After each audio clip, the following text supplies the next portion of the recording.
So, welcome to the Upjet Special Interest Group meeting. This is Wednesday, May 8th. So you can put your names to the attendees list if you'd like.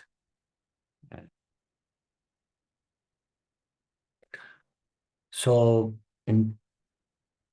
today we have a bunch of items in our agenda. So we would like to give some updates regarding the Upjet project itself, the Uptest project, and the official providers. So although this meeting is called Upjet Special Interest Meeting, as you know, we are giving some context and information on what we are busy with, what we are doing in the broader ecosystem, including other projects and the providers. So let's start with the official upbound providers. These are, as you know, the Upjet-based providers. So, Jem, would you like to announce the availability of the new metrics? Yeah, sure, Alper. These metrics are incorporated into all of our providers thanks to their introduction in Crossplane runtime. You can find the link for the PR in our release notes.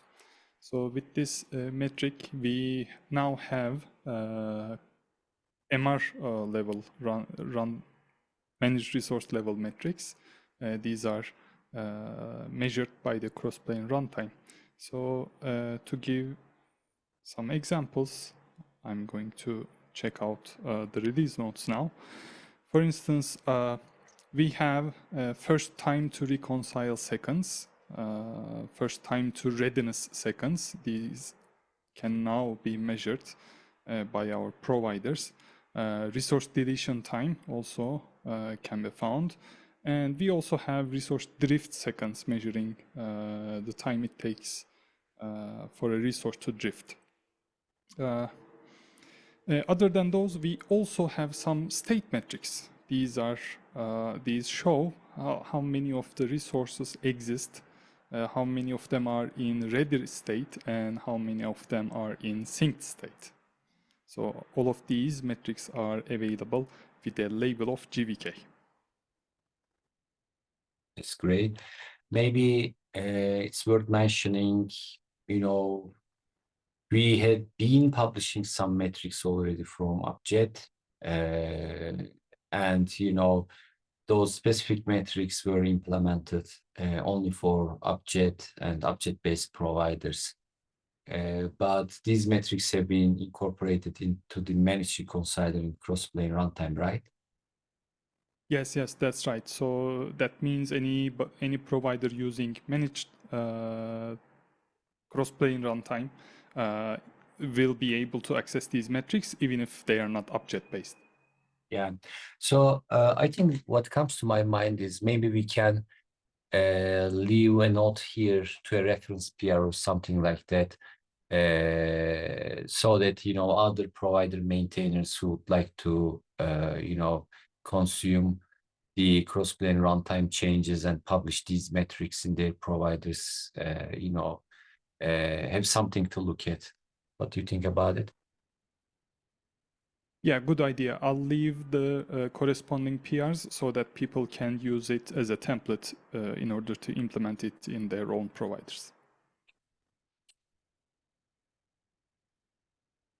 So the second thing that we would like to mention is there have been some reports, some recent reports, regarding the sync state of the managed resources, so that even if there's a reconciliation error, people have observed that the sync state was not transitioning to the false state. So we investigated this issue with Sergen, and you know, this issue is in fact quite an old issue. So since the introduction of the asynchronous mode of reconciliation in Upjet, back then it was called, TeraJet, we had this issue. So not every reconciliation error, hits this issue. Like, for certain types of reconciliation errors, we could pull the sync state to false. But, for certain other kinds of reconciliation errors, we could not do that. So we have investigated these reports here, and we also have some long-term or mid-term plans to introduce better support in Crossplane runtime managed reconciler to be more aware of this asynchronous mode of reconciliation. But for the for meanwhile, we also introduced a fix in Upjet, so that without the planned changes in the managed reconcilers, that broader context changes, we can now properly set the sync state to false if we encounter a reconciliation error, while reconciling the resources in asynchronous mode.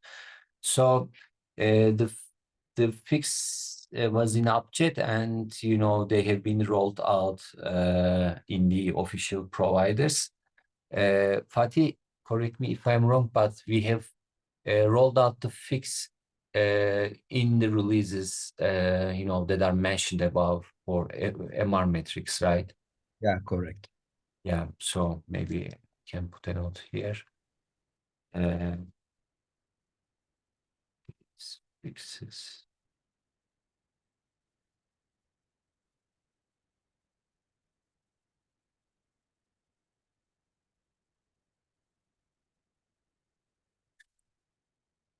The next item is we are implementing some end-to-end tests for provider Upjet AWS provider config. Erhan, can you give more context here if you're available?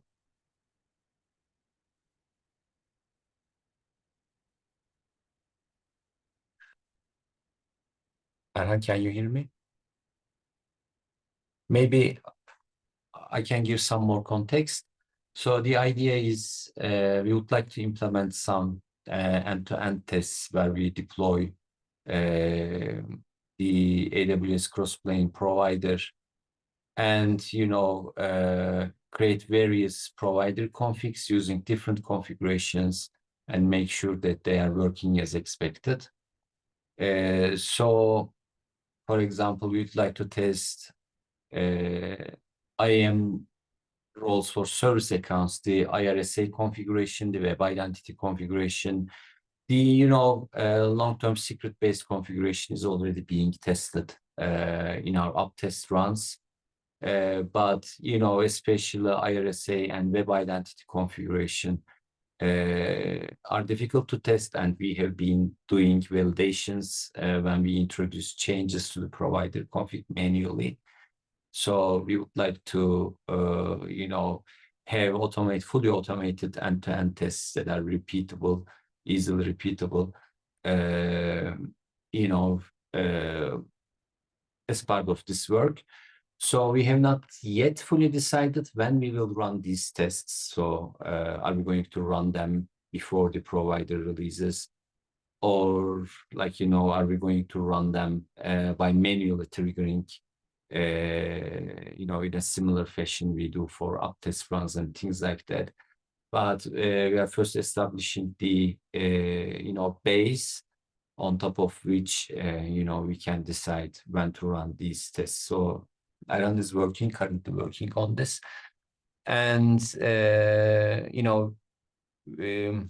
are very near, to the best of my knowledge, getting something working.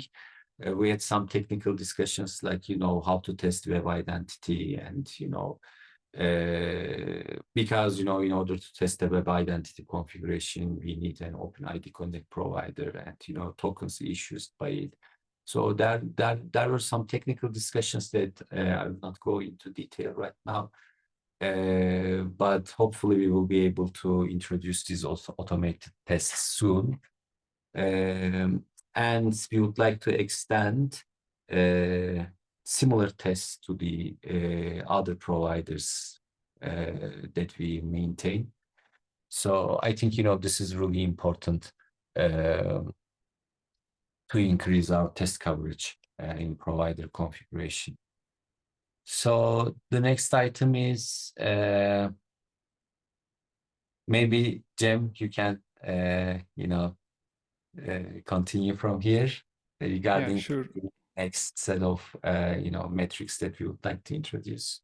Sure, Alper. So we still have some work left to do regarding metrics.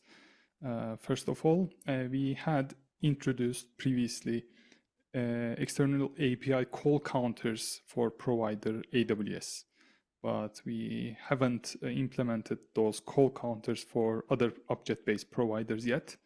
It's in our pipeline. We are going to begin working on them soon. We will also introduce API error counters and throttling statistics to all of the providers. This was requested in a Crossplane issue, and we are going to also address this in upcoming weeks.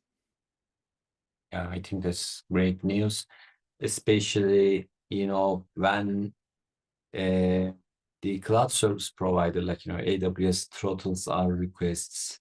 Currently, we have no visibility on what's going on here, what's going on there. Especially we also need to improve logging, which we have been discussing for quite a while. I think these metrics will be very important for improved visibility and monitoring the runtime of the provider. Thank you. So maybe we can switch to Uptest. Sergen, would you like to take the word here? Yes, thank you, Alper. So as here we mentioned that we have some improvements on the import tests for multi-versions APIs with web converters. So as I mentioned in the last meeting, actually we have an issue in the import step about actually serving the endpoint for software converters sometimes cannot be ready during the scaling down and scaling up the provider deployments and pods. So we now we have a new sync point for after the scaling down and ups. This is based on the endpoint port space synchronization point. We are actually doing some retry for waiting the endpoint ports are served in case, and also we have a retry mechanism for the patch statements to be sure that we can really successfully run the patch statements for in the import step. So this is the case now, and we also validated this change in the provider GCP PR. And at this point, we also struggled a bit the cuttles and some GitHub Actions issues. At this point, actually yesterday, this was a bit challenging for addressing these issues. And we actually discussed a lot of different options to implement. And at least we decided to actually put this type of thing script and downloading and consuming the scripts from the Uptest repo. So, and I will switch to the chainsaw migration from here, I think, because this is the right pointer. We are also assuming that chainsaw will also help to us for addressing this type of issues, because sometimes Cuttle can be a bit, by using the Cuttle, applying this type of things can be a bit harder, because Cuttle is not very actually responsive at this type of things. For example, this was related to multi-line script running, and the behavior of the cattle may change in the different actually platforms. For example, in my local case, this was okay, but in the GitHub Actions, I observed these type of issues, different issues. So we are also assuming that we will also handle this by this chainsaw migration, because the chainsaw has more actually stronger framework here for running the scripts and commands. So yesterday night I also tried to a bit chainsaw skills in that, and I felt that it's more stronger. So this is the case, and also in the chainsaw migration side, the main work stream is converting the our template files to the chainsaw syntax and also for chainsaw format. So they are very actually close to each other, the cattle format and chainsaw format, but of course they have a bit differences. We are trying to actually change this formatting. There is not a major blocker in there, and the one thing is that because of their different running ways for the steps and test suites, we need to handle our logging mechanism in another actually option different from the cattle. As you know, in the cattle, we directly put this to the commands or scripts, because cattle actually retrying all those assert statements in the timeout if anyone fails. So actually the chainsaw running mechanism is a bit different then. So we need to actually find another option on this. I have a few works on there. They are not finalized, but only one open point for the converting templates is this logging things. Apart from that, the migration of the template files are okay to actually use. And if everything goes well, I am hoping that open a PR before end of this week or the first days of the next week. Yeah. Yeah. In the Crossplane Upjet repository, right? Yes, correct. Yes. So, and maybe one thing, if anyone is related to chainsaws, difference between the cattle and chainsaw side. So,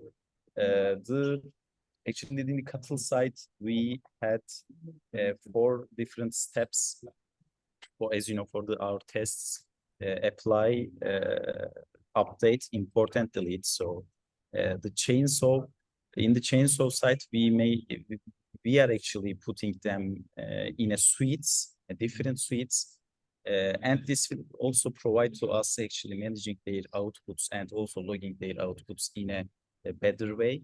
At this point, the chainsaw has actually more stronger framework for separating the different suites to each other. The cattle also has these type of things, but I think so they have a few important blockers on this. So we choose one suite, one test, and different steps for this thing. But now in the chainsaw side, they will be also more modular than cattle sites in the context of reporting and also in the context of the better logging side. So I also wanted to mention this in the context of this migration side.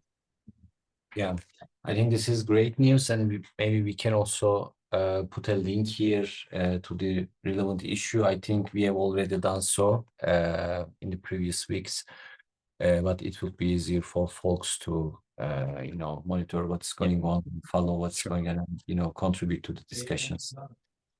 Sure. Yes. Thank you. Thank you, Sergen. So the last item on our agenda is related to some object changes that we discussed also, in a previous meeting. So we had an open PR in Upjet, introducing support for converting singleton lists in the Terraform schema to embedded objects. So with singleton lists, as you know, we are referring to Terraform configuration lists that can contain at most one item. And, you know, the goal is that we would like to represent them as, you know, objects, embedded objects, nested objects in the generated custom resource schemas, the managed resource schemas. We have merged the Upjet PR. Thank you to all the reviewers of the PR. And you know, we had, you know, the provider Azure AD PR consuming those changes, and you know, we used provider Azure AD as a development bed for the new feature. Today we have also merged the provider Azure AD PR. You know, Fatih, correct me if I am wrong, but I think we have tested, we have been able to test all the resources in provider Azure AD, right? So yeah, for up-testable resources, we tested all resources except 2 resources. okay. So the provider Azure ADPR has also been merged, meaning that, you know, with the next minor release of provider Azure AD, we will have the new API in which, you know, previously singleton lists are now represented as embedded objects available. So an important thing to mention is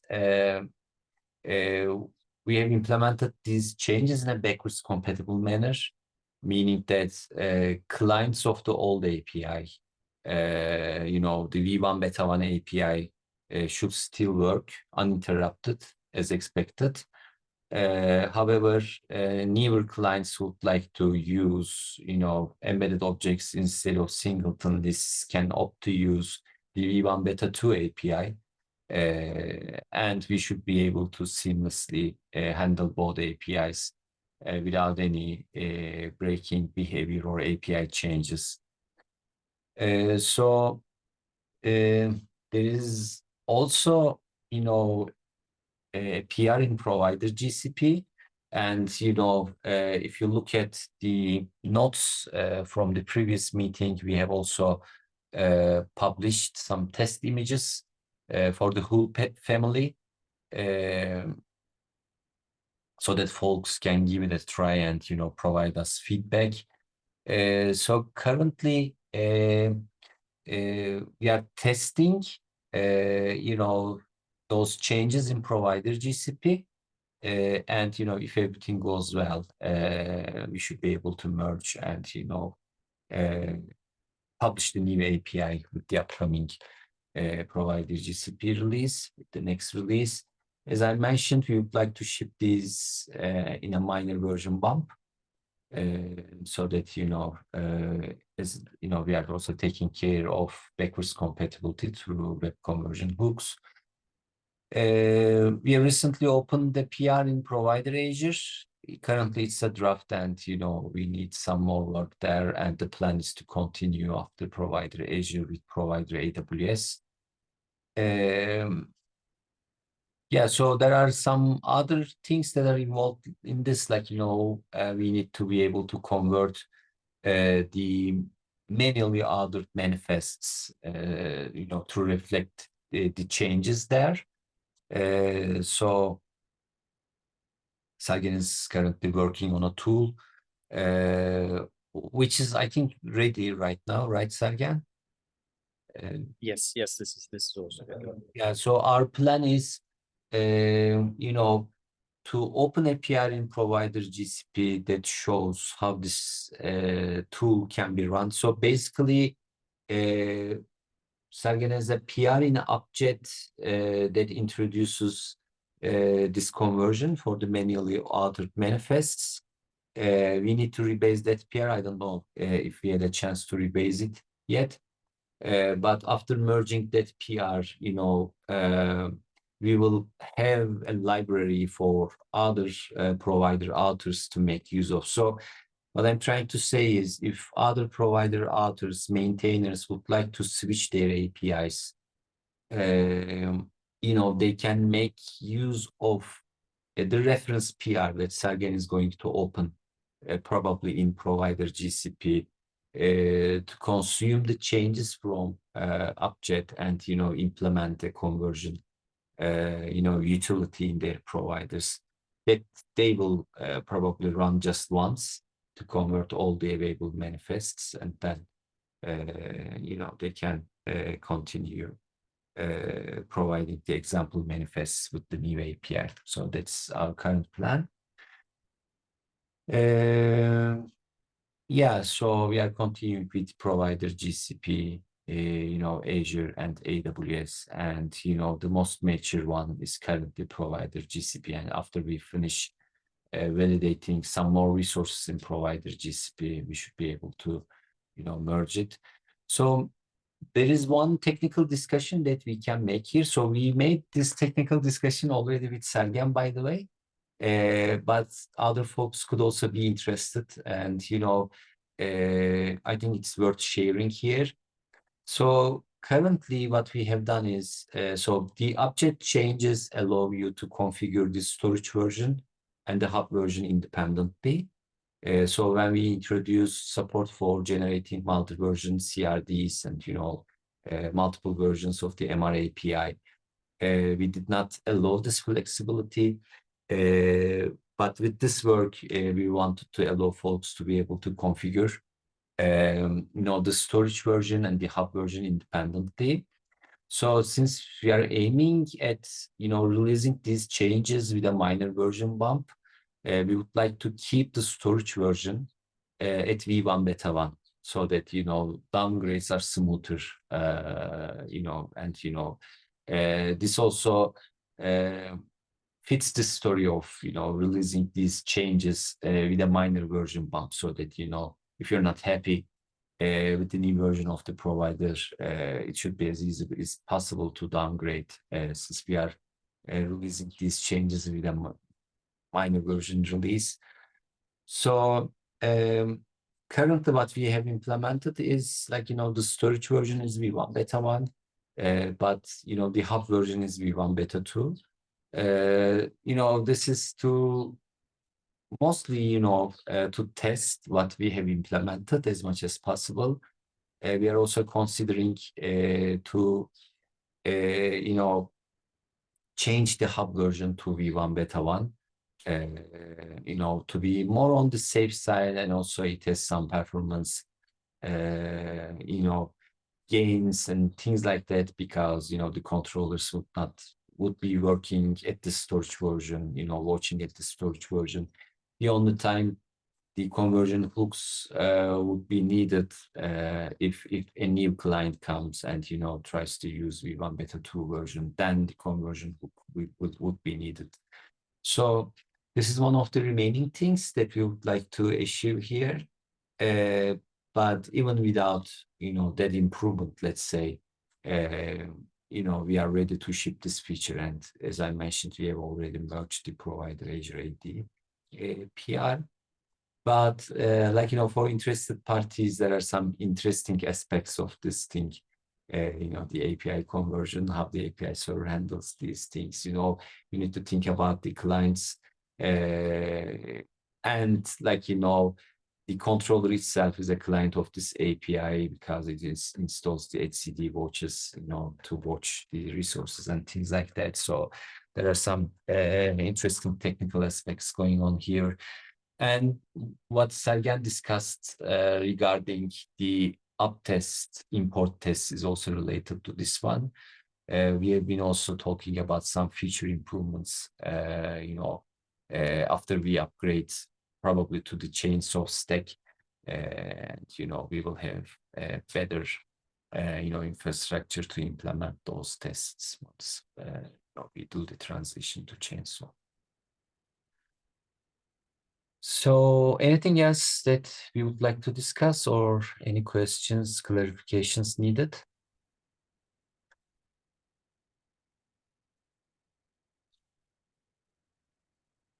Then let's close the meeting. Thank you for joining, and thank you for the discussion. Thanks, Alper. See you next time. Goodbye. Yeah.